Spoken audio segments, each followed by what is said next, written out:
and you create your own image of what you believe God is.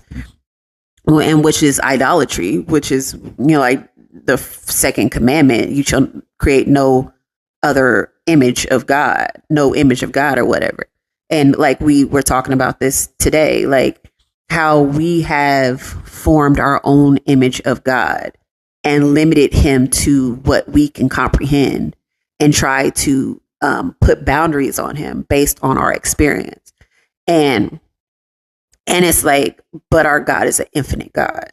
Our God we're finite. He's infinite. And so when we do that, I feel like we created an idol of our experience. And I feel like it's a lot of people's churches are based on their experience. Like your denomination is based on your experience with God, and you made an altar or you made a idol of that experience instead of, again, living in the totality of he is so infinite. I can't limit him to this.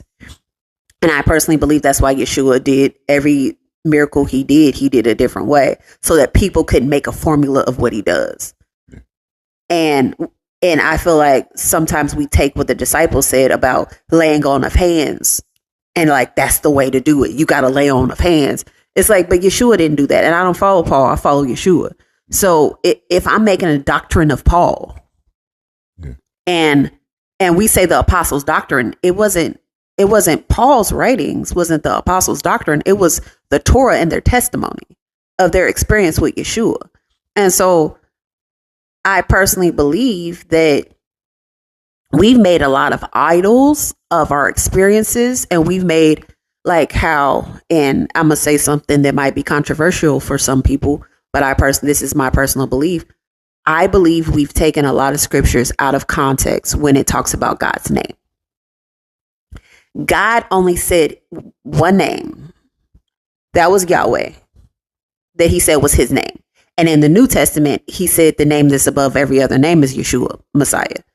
If you want to say in the Hebrew, it would be Yehoshua. So it's either the Yehoshua or Yeshua.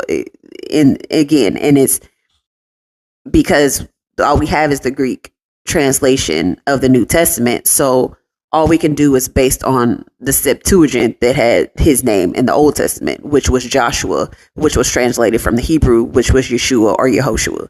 So we can go based on that. But I personally believe we've taken like Jehovah Jireh, Jehovah Nisi, Jehovah Shalom. That's not his name. His name was, it said Yahweh. Yahweh, my provider. Yahweh, his name was Yahweh that provides.